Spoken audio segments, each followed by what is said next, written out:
Welcome to the Intuitive Pet Parent. I am your host, Jessica Ardeal, and our guest today is Val Heart.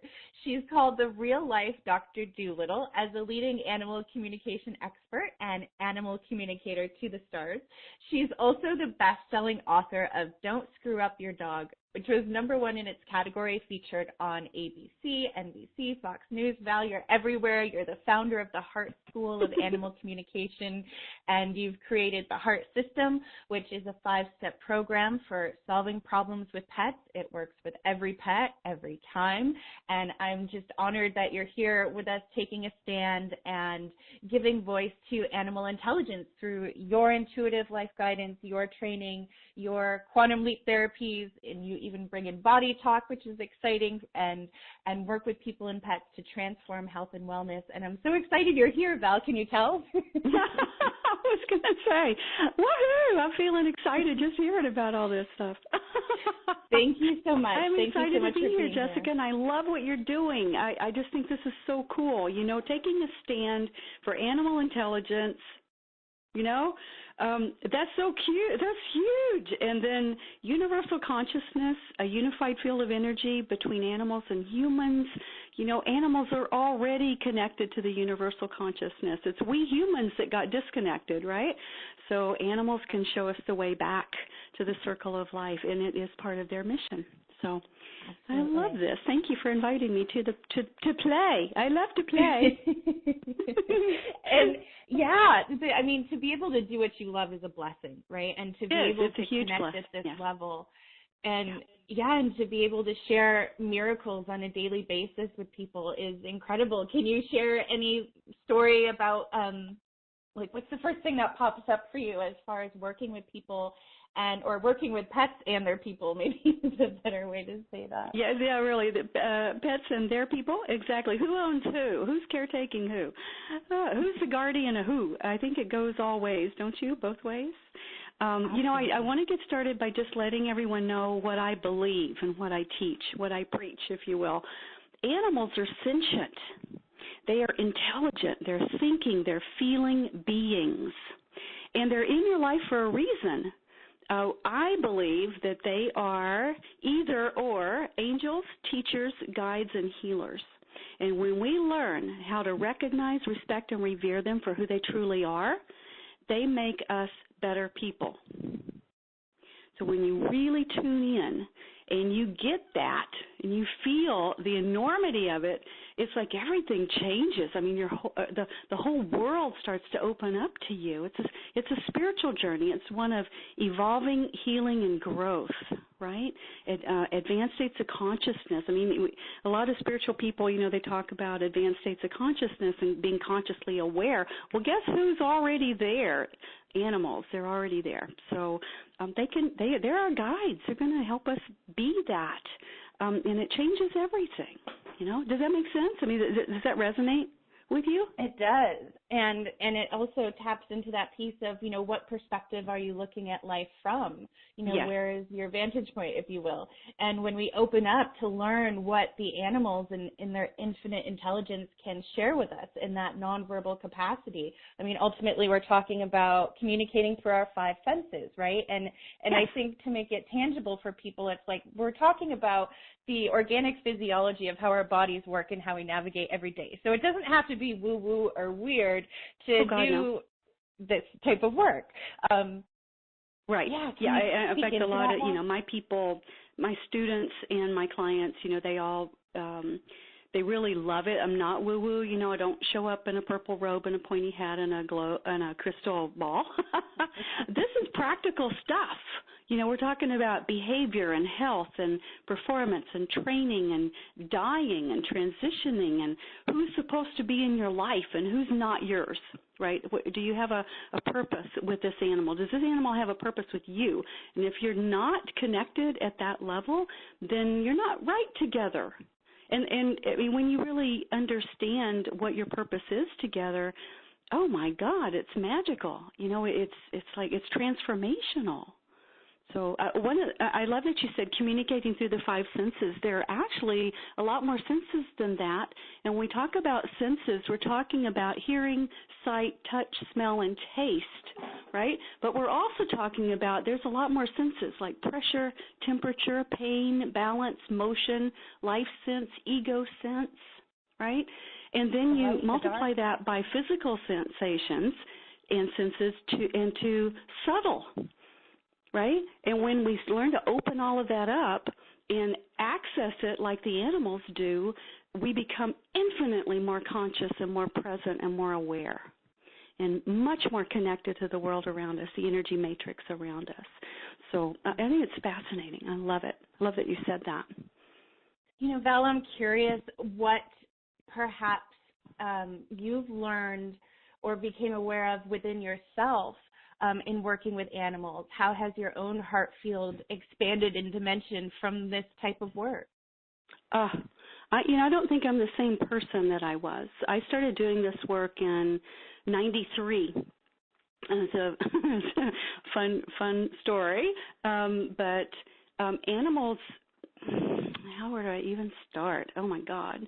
Who was I back then? I was such a small person with a big heart, a highly sensitive empath who was so shielded, and so wounded. I mean, I was manically depressed for much of my life. I was suicidal. I went through a suicidal phase when I was a teenager, and part of it had to do with being a highly sensitive empath, in receiving information and not knowing anything about what to do with it. How do I work with this? And so I wound up shielding myself and shutting down and yet still trying. I wound up with a master's degree in business and running my own corporation and stuff like that. But I realized how miserable I was, and it was not making me happy. It was not the right path for me. And so I closed all of that down, and I went into a heart space of inquiry and exploration. And the only thing that made me happy at that period of time was being with animals, playing with them, working with them, feeling the gift of them. In fact, as a teenager, the only thing that I think helped me survive that rough time in my life was my animals. I was always known to have a gift with animals. The wild animals would come to me. I'd make friends of the feral cats, and the snakes and the whatever, and they helped me. They coached me. My horse, my mare Maisie, she would counsel me late at night when I was crying and didn't want to live anymore, and she would open her heart to me, and she would tell me exactly what I needed to know to get me through. And so I attribute, that I'm even still here in a lot of ways to my mare Maisie. So thank you, Maisie. So now I forgot the question. Well, you asked me something important, I'm sure. So that gives you a picture of who I kind of was, right? So in the early '90s, I was in a very difficult, abusive marriage, and I'm closing my corporation because it's just killing me. I can't do it anymore. I don't want to. And what opened up for me was communicating with animals, and I did a process that one of the ones that I teach, and I did this process to tune in, and I had been using it as a meditative technique to help myself. And we had cats. My husband and I had two cats. We had a Tuffy Tiger, a Tabby, and we had a black and white tuxedo kitty named Peach. And they were using my professional tenors, extremely expensive speakers as scratching posts. And they were going to die. It was very likely he was going to kill them, and I mean either that or they were going to lose their home. And so I was doing my meditation that morning, and I tuned in, and I downloaded this thought. As I felt some guidance there, and it said to do this process that I usually do inward on me, except focus on the cats. Focus, and I did. So I did this really cool process, and all of a sudden, I'm seeing things I've never seen before. I'm hearing thoughts. I'm getting concepts and ideas. It was just amazing.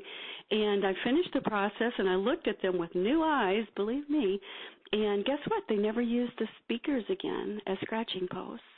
And I thought, oh my God, this is magical. I mean, there's something really to this, right? So I started exploring and working with other animals, and wound up working with show horses, Olympic horses, Grand Prix dressage horses, world champion cutting horses, race horses, and of course dogs and cats and birds and you name it, and was getting such extraordinary results that it's like, this is what I'm supposed to do, and that was in '93. So I've been doing this a while. So there you go. It's changed me on probably every level. I could go on. You want more? I know, we could talk forever. One of the points you made there, Val, was, that I just want to highlight is the healing that we can receive from the animals. Yes. And I think that's really important to honor, especially for all of us that have the big hearts and want to help and fix and do all of the things to make everything better for them. But really, yes, when we sit back in that silence and listen to what we can receive for ourselves, because ultimately we have our own healing journey, right? So when we come together as animal and human connection, and you talk into that and the phenomenon of the human-animal body-mind connection, Val. So I'd love to hear your wisdom on that. Cool. I love it. This is so complex and so cool once you get it. So the question is, did you know that animals reflect you? They do. They mirror you. It's the human-animal body-mind connection. It's fascinating. It's this energetic phenomenon. So they mirror you. And that means that they can carry your pain and your illness, your stress, your wounds, and, of course, they get to act them out for you. They're mirroring it for you. So they act it out by either getting sick or maybe with bad behavior. So anytime you've got illness or bad behavior or something like that going on with your pets, the big first question is, what are they really doing? They're trying to get your attention so that you can heal, evolve, and grow.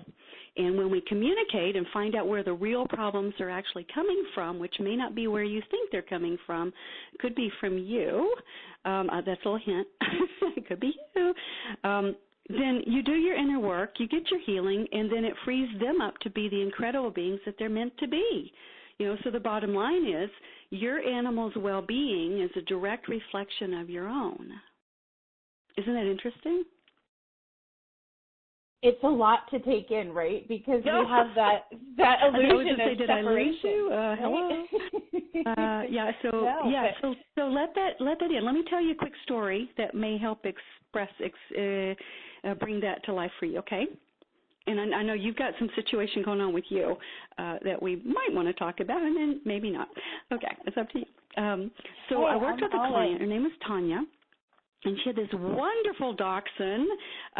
We'll call her Mimi. Mimi was paralyzed from the mid-back down. And when I worked with Mimi, and I'm doing some intuitive medical scanning, and I'm talking to her and finding out where it came from and whose was it really. Was it her mom's or hers? And, we're starting to separate out that complicated knot of energy between them. It turns out that the exact same vertebra was at fault for both of their backs. So when I told Tanya what I was finding, she looked at me almost in shock, and she said, "Oh, my God, that's the exact vertebra that I have a problem with." And I went, "Okay, well, then let's work with you, and then we'll come back to Mimi, and we'll see what the deal is with her, right, and see what's left that's hers that we can clear." And so worked with Tanya, and it turned out to be something about her life and the burdens and, some stress that she was carrying and old wounds. And so we're clearing all of that. And then we go back to Mimi, and guess what? Mimi is not so paralyzed anymore. Mimi has feeling in her hind end. Mimi is starting to wag her tail, which she had been unable to do before that session, right? And after a little while, she actually started trying to stand up, and she went on to walk. So, blow your mind kind of, oh, my God. Right, my mouth is open. You can't see it. Mine is too, but for a different reason, I think, as I'm talking. Anyway, but yeah, it's like every problem, we have to look and see where is it really coming from. And I have had animals tell me, oh, my God, I'm so glad. I have escalated my bad behavior, praying that my person would finally have a session with you or talk to you. And so finally they can hear what they need to hear, and you can help them, and I can let all this go, because I didn't want to be behaving this way in the first place, or I didn't want to be carrying this illness in the first place. I can let all that go and be my happy self again and go do something else equally important. So, we really have to look at that and be open. We have to talk about it. So, and that's love, right? I mean, that's their way of, this is what I'm seeing. It's like that's their love, and they're trying to get our attention, like you said. And one of the things we do specifically with the modality of body talk is tap into that innate intelligence to get the body's attention, to get back to that self-regulation and self-healing capacity that animals, for example, in the wild have, right? We have that you survive or you don't. So can you speak a little bit about your experiences in working with body talks for people and pets? I would be delighted. In fact, I love body talk for animals, and when I work with it, I'm also working with the whole family. So, because you are energetically mirrored, you're like a match set that's affecting each other back and forth with this push-pull dance, right, of issues and behind-the-scenes stuff. Then what we need to do is track where it's coming from and clear it.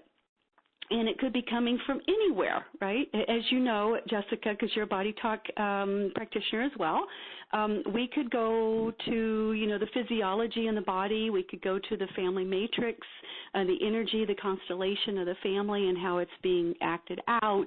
We can work with body parts and endocrine systems and organs and brain repair. I love brain repair. It's so extraordinary, bringing people and animals back from stroke is just one of the most amazing things. But, we can work with Ayurvedic medicine, Chinese medicine, you name it, chakra balancing, meridians. We could go on for a long time just talking about the different types of modalities we can work with in body talk. But this is fun. One of my students from the Animal Talk Coaching Club, one of the things that they can do is play the accountability game. And if they play the game, then they get to earn a free private session with me, which is very fun. So Gina, one of my students, Gina, and her beagle dog, Snoopy, they got to do a session with me a while ago. And this is what she said after the session, and it'll kind of point to the question you asked me, so bear with me because I think this is so fun. She told me, she said, okay, folks, I just finished my communication and healing session with Val in regards to my beagle Snoopy, who has had a chronic ongoing cough that has not been solved with medications, and the vet hasn't offered any solutions other than saying, it's just an old man cough. Seriously? I wish you could tell what Val did, but I have no idea other than something she calls body talk for animals. She said a bunch of big medical-related words that I don't get, and she intuitively scanned his body medically, saying more big words that I don't know, and the whole time my dog has stopped coughing. Sitting here typing this, and he is happily and peacefully sitting next to me, not coughing. I don't know what to say. Holy crap, how about that? Woohoo! So, we tune in and we go deep and we find out what the patterns are, what's out of harmony, what's out of balance, what's out of sync, at what level. And we resynchronize and fine-tune and clear what's not needed anymore. And voila, we up-level our health and our well-being. So I'm sure you've had experiences like that as well. Yeah, absolutely. It does seem like it seems like magic, but there's principles behind it that in a system to follow. Yeah. And when we integrate all of that in that beingness, it's that's the point of life to me, right? That's my happy place. Yes, thank you. It's our happy place. This is our happy place. The other piece I wanted to mention, a lot of the body talk practitioners not so up-leveled in their ability to communicate with pets, and I think that's a shame because a lot of times the healing is in hearing their story.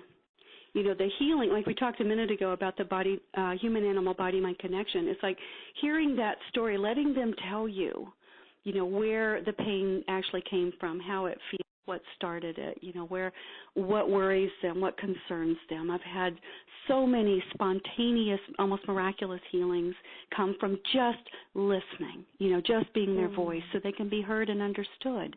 And when they're heard and understood, they can let it go. Yep. Right, they can let the patterns go. And sometimes we need body talk. We need some backup. We need some, we need to sort out some of the pieces to the puzzle and get them in a better operating mode, a little more functional. So, there's so really much power in acknowledgement. And to just Thank you. And listening. Acknowledge something. Open heart, open mind. Yeah. Mm-hmm. Yeah, meeting them where they are. I love it. Yes. Oh, I've got so many more stories. I know, and Val, we can find you at valheart.com. You have just a multitude of ways to connect people ultimately to themselves, which is what animals give us the gift to do, is be able to be in that silence and feel deeper within ourselves and connect at that capacity to understand their feeling and receive their healing too, right? I think that's a huge piece is it is, yes, it's a we're huge receiving piece from them. Yes, exactly. So, one of my visions is to reach and teach 1 million animal lovers around the world how to communicate, because I believe that together, when we communicate and connect at this level, that we will actually change the world, making it a better and healthier place for all of us. Absolutely. So, if you're having trouble with your animals, something like that, go to valheart.com and you'll see how to get started working with me. The other thing is, in animal lovers, in my opinion, if you've got animals in your life, you owe it to them to know how to communicate, to open those channels, because they have things they want to tell you every day. I mean, they're sentient, intelligent, feeling beings, so they're communicating or trying to all the time, and they're here to help you, and you're here to help them, right? So if you're having a problem, let them help you solve it. If they're having a problem, then as their guardian and caretaker, you owe it to them to open the channels and invite them to tell you what it is, so together you can solve it, right? So it's just so important. It changes your life. As they're smarter than you know. They're aware of things you are not aware of. They know things you don't know, and they have profound insights into life, love, and relationships that will help you be a better person if you take time to listen to them. Right? So if you've ever had a feeling that your pet has something important to share with you or tell you, believe me, they do. Maybe it's about their health. They may be in pain. They're trying to get your attention so you can help them. It could be about something that happened to them, something they heard that alarmed them, or maybe they have concerns or questions about things that confuse them. So, it's a spiritual journey, and it will open a whole new world, and it will change your life. So to help you with that part, I have a free ebook. It's called The Hidden Secrets to Communicating with Pets, and it will teach you the essentials of intuitive animal communication, the 3 fundamental principles you must understand about animals and their conscious, energetic nature, their beingness, and it will also teach you 3 easy steps to send a message to an animal. It was so cool. I love this. This is life-changing in itself. 3 easy steps to send a message to an animal, and when you do it right, it works with every animal every time. So you can address behavior problems. You can tell them what's going to happen that might affect them. You can prepare them for a vet visit. You can prepare them for, changes in your family. You can talk about animals with pretty much anything. You talk about it's the number 1 secret to training, by the way. Communication is. So there you go. I'm just talking away here. I'm going to let you talk for a minute while I get a breath. Sure. Yeah, thank you so much for being so generous. That's a great free resource, and to be able to utilize it right away is phenomenal, right? Like, what better gift? So thank you for offering that. I love it. Right. And I forgot to tell you where to get your book. So go to learnhowtotalktoanimals.com/intuitive-pet. So learnhowtotalktoanimals.com/intuitive-pet. Thank you, Val. And I'll be right there. Thank you so much. You'll love it. It's a fun book. Yeah, cool. And you're just a delight. Thank you for the energy that you bring to the panel. Thank you for all of your expertise and all you do for the animal planet at large. And thank you for taking the time to connect today. I really appreciate it. And I hope we get to do it again soon because this is fun. So thank you, Val. Thanks, everyone, for tuning in. Thank you for hosting this. This is fabulous. Absolutely. My pleasure. Any final thoughts before we go?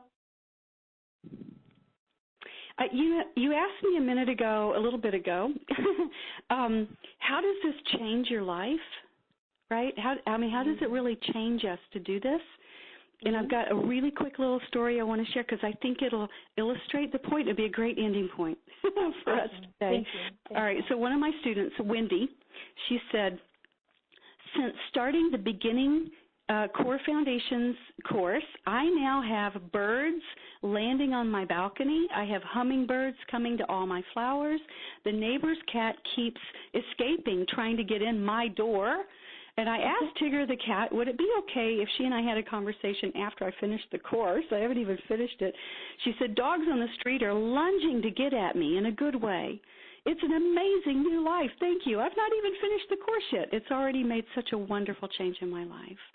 So, you know, all we need to do is love animals, which I know you do already, and be open to them and just be willing to see them in a new light, you know, be willing to embrace who they truly are. Find your purpose together, and there you go. I think that's pretty much it.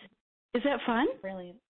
I love it. And it's just connecting at that level, at heart to heart with another animal in that silence and allowing that wisdom to surface is really, it's a beautiful experience that words don't do justice. And so thank you for operating from that heart space and sharing it with us. Thank you, everyone, and we'll talk more soon. Thank you so much. Much love, everybody. Thank you for loving animals. Thanks, Val. Bye-bye. Bye.